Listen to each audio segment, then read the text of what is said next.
जैसा कि आप सभी जानते हैं कि दिल्ली स्टेट कोऑपरेटिव बैंक भर्ती घोटाले को लेकर पिछले 2 सालों से दिल्ली न्यूज़ 24 केजरीवाल सरकार से कार्रवाई की मांग करता रहा है, परंतु ईमानदार केजरीवाल सरकार के कान पर कभी जू तक नहीं रेंगी। दिल्ली के सहकारिता मंत्री राजेंद्र पाल गौतम के आदेश को भी यह आरसीएस कार्यालय धत्ता बताता रहा और घोटालेबाजों की मौज होती रही। नमस्कार दोस्तों, मैं अमित लाल और आप मेरे साथ देखना शुरू कर चुके हैं अपना पसंदीदा डिजिटल चैनल दिल्ली न्यूज़ 24।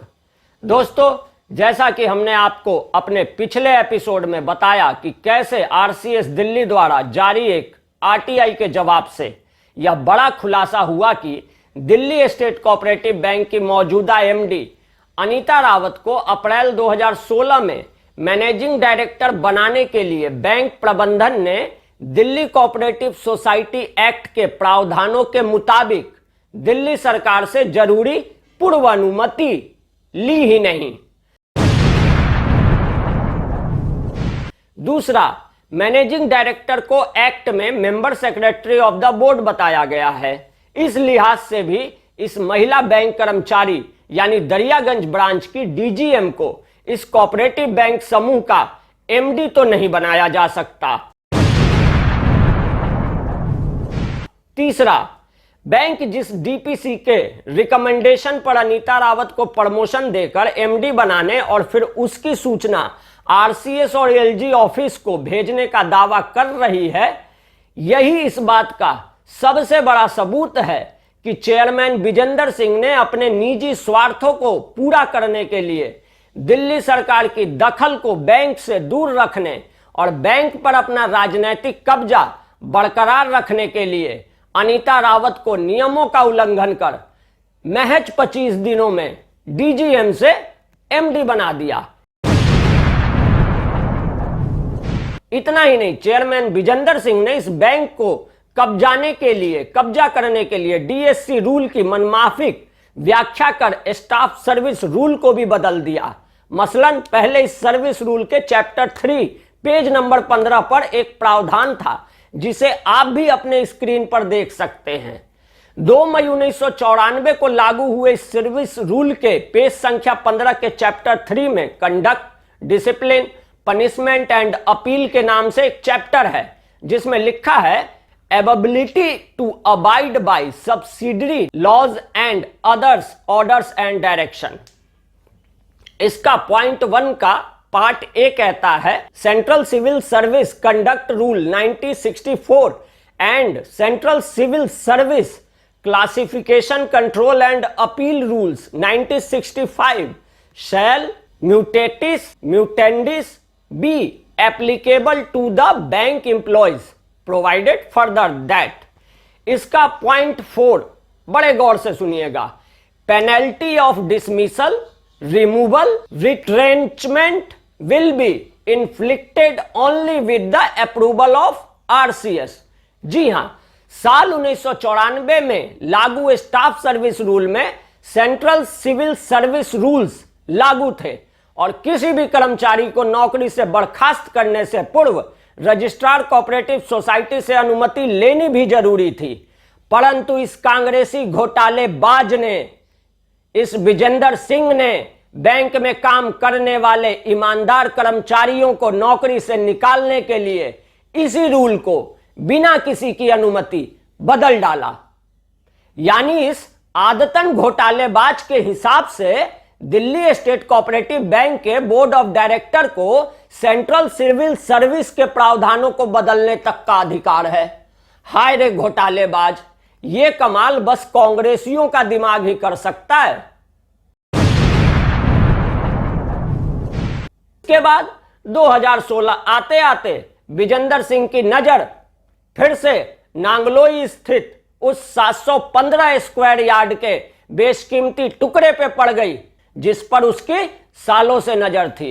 बस फिर क्या था, जिस बैंक में अनीता रावत से पहले लगातार 3 एमडी नाबार्ड से प्रतिनियुक्ति पर दिल्ली सरकार की अनुमति से नियुक्त होते रहे, उसी बैंक में पिछले 6 सालों से इस कांग्रेसी घोटालेबाज ने अपनी कृपा दृष्टि की बदौलत एक महिला बैंक कर्मचारी को 50 से अधिक ब्रांचों के समूह वाली दिल्ली सरकार के स्टेट कोऑपरेटिव बैंक का एमडी नियुक्त कर दिया।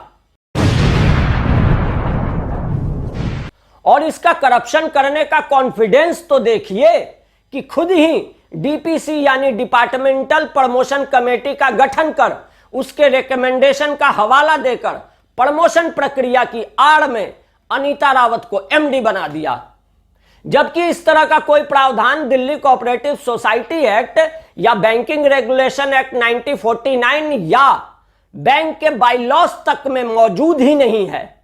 इसके बाद लगे हाथ इस फर्जी एमडी अनीता रावत ने भी चेयरमैन विजेंदर सिंह की कृपा दृष्टि के बदले नांगलोई स्थित उस 715 स्क्वायर यार्ड के बेशकीमती टुकड़े को चेयरमैन के बेटे और मौजूदा कांग्रेसी निगम पार्षद मनदीप शौकीन की नांगलोई स्थित फेडरेशन को बेच दिया।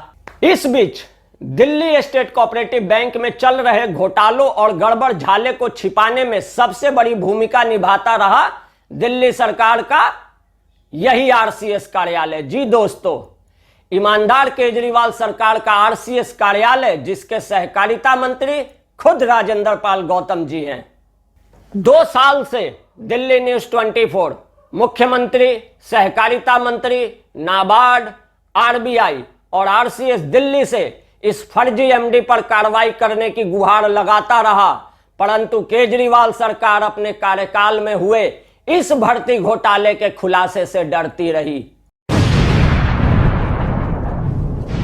खैर, अब इंसाफ की उम्मीद माननीय दिल्ली हाई कोर्ट से है, जहां एमडी की नियुक्ति का मामला जनहित याचिका के तौर पर विचाराधीन है, जिसकी अगली तारीख 29 अगस्त 2022 मुकर्रर है।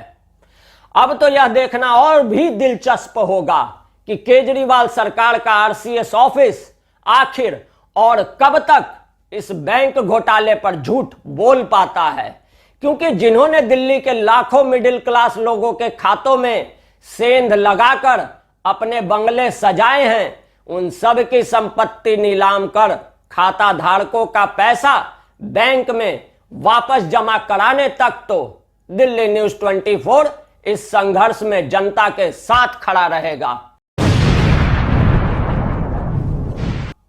खैर, अब आपको बताते हैं कि हम क्यों कह रहे हैं कि दिल्ली स्टेट कोऑपरेटिव बैंक का प्रबंधन एमडी की नियुक्ति डीपीसी के रिकमेंडेशन या बोर्ड की मनमर्जी से प्रमोशन देकर नहीं कर सकता।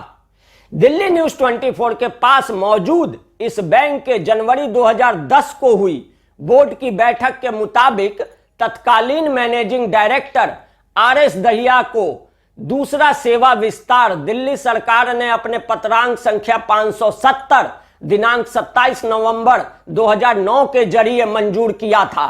इस बोर्ड की बैठक की अध्यक्षता भी उस समय मौजूदा चेयरमैन विजेंदर सिंह कर रहे थे और बोर्ड को इस बात की जानकारी भी उनके द्वारा ही दी गई। फिर अब विजेंदर सिंह यह बता दे कि डीपीसी के रिकमेंडेशन पर बैंक के स्टाफ को एमडी बनाने का यह नियम क्या कांग्रेस परिवार के घोटाला पत्र से सीख कर आए थे? दूसरी तरफ अनीता रावत चूंकि बैंक की कर्मचारी थी, इसलिए आरबीआई के 2015 के मास्टर सर्कुलर के मुताबिक किसी भी स्टाफ को एमडी यानी member secretary of the board नहीं बनाया जा सकता। अलबत्ता यह बात अलग है कि दायर जनहित याचिका में जवाबी हलफनामा दायर करके बैंक ने अप्रैल 2016 में अनीता रावत को एमडी बनाए जाने के अपने फैसले को आरबीआई के फिट एंड प्रॉपर क्राइटेरिया के मुताबिक सही ठहराया है। और दूसरी तरफ आरबीआई ने अपने जवाबी हलफनामे में यह दावा किया है कि यह बैंक दरअसल 2021 में आरबीआई के अधीन आया। अब यह भी बड़ा विरोधाभासी बयान है कि नहीं? इसी गड़बड़ झाले के खुलासे को समझने और घोटाले को सालों दबाए रखने वाले प्रतिवादियों की जांच के लिए ही जनहित याचिका में एसआईटी की मांग भी की गई है ताकि यह पता लगाया जा सके कि इस कांग्रेसी घोटालेबाज ने अपने 2 दशक के अवैध राजनीतिक कब्जे को बरकरार रखने के लिए किस किस सरकारी अधिकारी को सुविधा शुल्क अदा किया, ताकि खाता धारकों का लूटा गया पैसा घोटालेबाजों की संपत्ति नीलाम करके बैंक के खातों में वापस लाई जा सके। दोस्तों, जैसा कि आप सभी जानते हैं कि दिल्ली न्यूज 24 पिछले 2 सालों से इस बैंक में चल रही कारगुजारियों पर दिल्ली सरकार और शासन प्रशासन को अपनी बेखौफ पत्रकारिता से जगाता रहा है। इस दिल्ली स्टेट कोऑपरेटिव बैंक भर्ती घोटाले की पड़ताल और रिपोर्टिंग के दौरान हमें बैंक के बिचौलियों ने 10 लाख की रिश्वत और बैंक में 2-4 लोगों की नौकरी लगवाने का भी लालच दिया। सुनिए पहले ये कॉल रिकॉर्डिंग। भाई कैसे हैं भाई जी, ठीक हो? बढ़िया बढ़िया बाबूजी, आशीर्वाद है। चलो कल का क्या टाइम रहेगा? कल का? हाँ। कल का तो पहले से टाइम दे रखा है, बड़ा बिजी शेड्यूल है कल का। तो कल तो पहले 25 साल की बात हुई थी वहाँ का। अच्छा हाँ, तो एक काम करेंगे ना, सुनो, कल एक बार मेरे पास मुलाकात कर लो, वो कोई बात नहीं है। आप अगर मन बनाओ कल एक बार मुलाकात कर लेते हैं बस। और बाकी जो आप देखो कल एक बार मुलाकात करने से क्या हो, तो उन्होंने कहा था भी 1-2 अपॉइंटमेंट कर देंगे इनकी।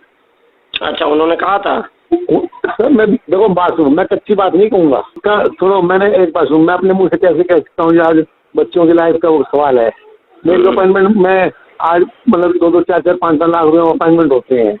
मैं कैसे कह दूँ कि मैं कैसे कह दूँ कि अपॉइंटमेंट हो जाएंगी? उन्होंने खुद कहा था 1-2 अपॉइंटमेंट कर देंगे उनके, उनको एक बारी बात कर लेते हैं और जैसे वो कहेंगे वैसे करते हैं। इतनी बड़ी बात उन्होंने कही थी। नहीं तो एक बात सुनो, मैं आपको 4-5 बार फोन किया मैंने आपको, आपके अपॉइंटमेंट्स नहीं होते हैं, मान लो भाई, मान लो।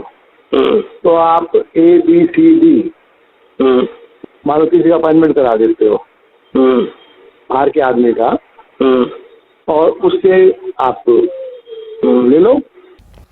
परंतु अपने दर्शकों के विश्वास को मजबूत रखते हुए दिल्ली न्यूज 24 और अधिक मजबूती से इस बैंक के घोटालों को पब्लिक डोमेन में रखने लगा। साथ ही केजरीवाल सरकार के इस कोऑपरेटिव बैंक भर्ती घोटाले के खिलाफ जुलाई 2021 में जनहित याचिका भी दायर कर दी। इसके कई महीने बाद अचानक एक दिन बैंक को अपनी मानहानि होने का एहसास हुआ और बैंक ने आनन फानन में मुझ पर 2 करोड़ 10 लाख की मानहानि का झूठा मुकदमा भी ठोक दिया।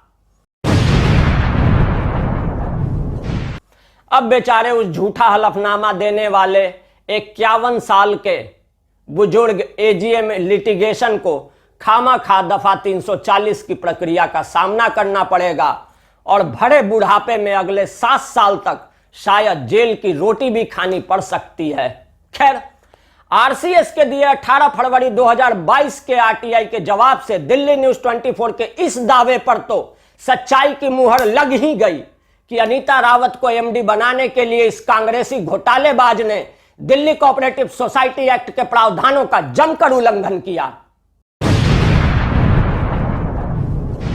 परंतु हमारे दिल्ली के सहकारिता मंत्री का रडार आज तक इस कांग्रेसी घोटालेबाज को पकड़ नहीं पाया और माननीय मुख्यमंत्री केजरीवाल जी कहते हैं कि ACB हमें दे दो, हम हर भ्रष्टाचारी को जेल में डाल देंगे।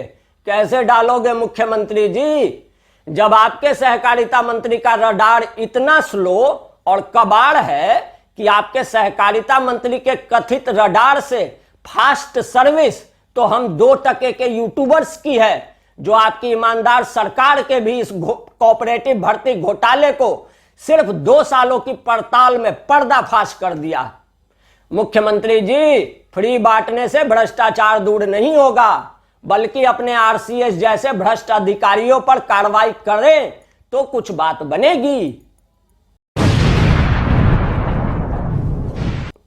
अब आपको बताते हैं बैंक द्वारा जनहित याचिका में 27 मई 2022 को अपने हालिया जवाबी हलफनामे में बोले गए सबसे बड़े बवंडर झूठ की, ताकि आपको पता चल सके कि इन बैंक के लोगों को कितना भरोसा है कि वो झूठ बोलकर हर बार की तरह इस जनहित याचिका में भी फेवरेबल ऑर्डर लेने में या जनहित याचिका को गिराने में कामयाब हो जाएंगे।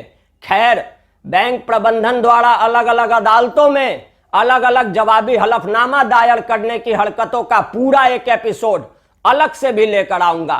पहले बात कर लेते हैं इस जनहित याचिका में बैंक प्रबंधन की तरफ से कोर्ट के रिकॉर्ड पर बोले गए हालिया झूठ की, जो कि नरेला शाखा में हुए एक घोटाले से संबंधित है। नरेला शाखा से संबंधित इस घोटाले के मामले में अपने 27 मई 2022 को दाखिल जवाबी हलफनामे में बैंक ने एक बड़ा अजीब झूठ कोर्ट के रिकॉर्ड पर रख दिया है। बकौल बैंक प्रबंधन नरेला शाखा में हुए घोटाले में सब कुछ ठीक ठाक कर दिया गया है और दोषी हरीश सरोहा को सजा दी जा चुकी है और अन्य के खिलाफ नियमानुसार नरेला पुलिस थाना में लिखित शिकायत भी दर्ज कराई जा चुकी है। यह तो हुआ बैंक का पक्ष। इस मामले में बैंक प्रबंधन ने अपने ही बैंक से रिटायर्ड मैनेजर सत्यवीर खत्री की पत्नी के खाते में हुई गड़बड़ी के बाद तुरंत प्रभावी कदम उठाने और पीड़ित खाता धारक के पैसे ब्याज समेत चुकाने का झूठा दावा किया है। क्योंकि सच्चाई यह है कि बैंक के 27 मई 2022 के इस हलफनामे से कई महीने पहले ही 27 मार्च 2022 को रोहिणी कोर्ट के आदेश से नरेला थाना पुलिस ने सत्यवीर खत्री के पत्नी के खाते में सेंध लगाने के मामले में तत्कालीन ब्रांच मैनेजर और बैंक चेयरमैन विजेंद्र सिंह के भांजे की पत्नी राजेश बाला दहिया, एजीएम हेड ऑफिस और फर्जी एमडी अनीता रावत के पीए गजेंद्र सिंह चौहान, बैंक की तरफ से मामले की जांच करने वाली जांच अधिकारी मैनेजर स्वाति महाजन, बर्खास्त क्लर्क हरीश सरोहा और एमडी के पीए साहब गजेंद्र सिंह की बहन खाता धारक सुनीता सिंह को 420/34 जैसी गंभीर धारा में एफआईआर दर्ज कर नामजद आरोपी बनाया है और बैंक यहां कोर्ट के रिकॉर्ड पर झूठ बोले जा रहा है। दूसरी तरफ जिस मैनेजर सुमित्रा के खिलाफ बैंक प्रबंधन ने नरेला पुलिस में रिपोर्ट दर्ज करवाई थी, उसका इकबालिया बयान दिल्ली न्यूज 24 के पास है, जिसके मुताबिक मैनेजर सुमित्रा को रिटायरमेंट के 2-3 साल बाद खुद एमडी अनीता रावत ने फोन कर इस घोटाले का इल्जाम अपने सर लेने को कहा था। आप खुद सुन लीजिए सुमित्रा का बयान कि कैसे एमडी ने नरेला ब्रांच में हुए गबन के मामले में चेयरमैन की रिश्तेदार राजेश बाला दहिया को बचाने के लिए मैनेजर सुमित्रा को फंसाने की साजिश रच डाली। सुनिए पहले रिटायर्ड मैनेजर सुमित्रा जी का बयान। अच्छा सुमित्रा जी, जब आपका नाम इस एफआईआर में शामिल हुआ, आपको जब पता चला तो आपने अपनी मैनेजिंग डायरेक्टर अनीता रावत जी को शिकायत नहीं की कि मैडम मैं तो रिटायर हो गई तो मेरा नाम कैसे आ गया? नहीं, उन्होंने कहा कि हमें आपके खिलाफ एफआईआर देनी है और आप आके अपना जुर्म कबूल कर लो। मैंने कहा मैडम मेरे साइन नहीं है। कहती नहीं, कुछ भी हो सकता है, एक आध वाउचर पे आपके साइन पा जा। उन्होंने ये कहा था। मैंने कहा मैं नहीं आ सकती, मैं तो अभी अपना, मेरे तो इतना ज़्यादा शुगर है, भूखी थी, हम इसमें फैब्रिक में नहीं करा गए थे। अच्छा मैडम, ये जो अनीता रावत जी ने आपको जो ये सारी बातें कही हैं, ये रिटायरमेंट से पहले की बात है या बाद में? नहीं, सब बाद की है जी। अच्छा, रिटायर होने के बाद आपको बुलाया गया? हाँ जी, 2.5-3 साल बाद। 2.5-3 साल बाद फोन आया था उनका फ़ोन आया था। अच्छा। और ये कहा था कि मैं सब कुछ आपके फेवर में लिखूंगी और आप हेड ऑफिस आ जाओ। शाम का समय था, मैं हॉस्पिटल से अपनी जांच करा गई थी क्योंकि मेरे को बहुत ज़्यादा शुगर है और काफ़ी बीमार रहती हूँ मैं, और मुझे को इतनी टेंशन बढ़ गई थी। उसके बाद भी फिर इन्होंने मुझे तसल्ली दी। मैंने कहा मैडम कल मैं आ सकती हूँ, लेकिन आज मैं नहीं आऊँगी क्योंकि मेरे शरीर में कोई गुंजाइश नहीं है। अच्छा, तो अगले दिन आप गई? नहीं, कहती आज का ही समय है बस हमारे पास, कल के लिए कोई समय नहीं है। तो ये जो बातचीत अभी आपने बताई है, फिर फ़ोन पे ही सारी बात हुई? फ़ोन पे हुई थी, मैं गई नहीं। ठीक है, धन्यवाद मैडम। है ना करप्शन को छुपाने की कमाल बेशर्मी, यही तो कांग्रेसी डीएनए है साहब, जिसने हमें इतिहास भी उल्टा पढ़ाया और देशभक्ति का मतलब भी गलत समझाया और करप्शन को तो जैसे भारतीय जीवन धारा की मुख्य पहचान और जरूरत बना दिया। आजादी के 70 सालों में हमने विदेशियों से तो छुटकारा पाने का जश्न खूब मनाया, पर साथ ही उसी के बराबर हम करप्शन की मानसिकता को अपने मन मस्तिष्क में एक सामान्य आचरण की तरह ग्रहण करते चले गए। जिस पार्टी ने अपनी शुरुआत के दिनों में देश में आपातकाल लगाने और पार्टी का खर्चा निकालने के लिए रक्षा सौदों में बेशर्मी से दलाली की परंपरा की शुरुआत कर दी, उससे आप उम्मीद भी और क्या कर सकते हैं। पर करें क्या, हम भारतीय हजारों साल की गुलामी के बाद आजाद हुए थे, इसलिए मानसिक गुलामी से निकलने में शायद अभी 70 साल कम पड़ गए हैं। अभी शायद 1-2 दशक और लग जाएं भारतीय मानसिकता से करप्शन और घुसखोरी की बीमारी को दूर भगाने में। दोस्तों, क्या आप लोग जानते हैं कि सिर्फ इन बैंक घोटालों से ही देश को हर साल तकरीबन 1000 करोड़ से भी अधिक का नुकसान होता है, और इतना ही पैसा हर साल देश की अर्थव्यवस्था में काले धन के रूप में प्रवाहित होने लगता है। मोदी सरकार को यदि काले धन से वाकई लड़ना है तो पहले भ्रष्टाचार को दबाकर रखने के दोषी पाए जाने पर सरकारी अधिकारियों की संपत्तियां जब्त कर पीड़ितों को मुआवजा देने का कानून बनाना चाहिए। जैसा कि उत्तर प्रदेश में मुख्यमंत्री आदित्यनाथ जी की सरकार ने माफियाओं और दंगाइयों की संपत्ति पर बुलडोजर चलाकर साबित कर दिखाया है, वैसे ही समय रहते सहकार से समृद्धि का मंत्र और इसकी लाज बचाए रखने के लिए इन कोऑपरेटिव बैंकों का संचालन सीधे तौर पर पूरी तरह आरबीआई के अधीन या केंद्रीय सहकारिता मंत्रालय के अधीन कर देना चाहिए, क्योंकि राज्यों की दखल होने के कारण कोऑपरेटिव सेक्टर में तरक्की होने की बजाय इसमें सालों से बैठे कोऑपरेटिव माफियाओं की पौबारह ही होनी है। शायद इसीलिए सहकारिता मंत्रालय के गठन और उसकी कमान माननीय गृह मंत्री अमित शाह जी को देने के बाद देश भर के दिग्गज और जाने माने कांग्रेसियों के पेट में दर्द शुरू हो गया था। आजकल तो नेशनल हेराल्ड मामले में भी सत्याग्रह के नाम पर दंगाईपन चालू है, वो भी किसान आंदोलन की तरह फिर से राजधानी की सड़कों पर ही हो रहा है, जैसे देश की राजधानी की कोई इज्जत ही नहीं है। संविधान का नाम लेकर जिसे देखो वो संवैधानिक संस्थाओं की मर्यादाओं को तार तार कर रहा है। भ्रष्टाचारी ही यदि सत्याग्रही का नाटक करने लगेगा और कुछ लोग मानसिक गुलामी के कारण उसके साथ खड़े होते रहेंगे, तो सोचो अपने बच्चों को कैसा भारत देकर जाने का तुमने खुद षड्यंत्र पाल रखा है। आज के लिए इतना ही। एक नए एपिसोड में आपको बताएंगे कि कैसे पिछले 6 सालों से इस बैंक में इस फर्जी एमडी की नियुक्ति को छिपाने के लिए सुप्रीम कोर्ट के एक आदेश का गलत इस्तेमाल होता रहा। जी हां, सुप्रीम कोर्ट के आदेश का गलत इस्तेमाल, जबकि बैंक उस कथित आदेश के दायरे में आता ही नहीं था। बैंक से पूछा तो बैंक ने बताया कि उसने यह फैसला वकीलों से लीगल सलाह लेकर किया है। यह अच्छा है। दोस्तों, अगले एपिसोड में यानी एपिसोड 3 में हम आपको दिल्ली कोऑपरेटिव एक्ट के प्रावधानों और देश के अन्य कानूनों की जगह वकीलों की मनमाफिक लीगल सलाह पर बैंक चलाने का बेशर्मी से दावा करने वाले केजरीवाल सरकार के इस स्टेट कोऑपरेटिव बैंक के आरटीआई उल्लंघन के मामलों का खुलासा करेंगे। यह कलंक कथा है, जनता की व्यथा है, चले सरकारी मनमानी, यही नए भारत की कहानी। तो देखना मत भूलिएगा दिल्ली न्यूज़ 24। जय हिंद।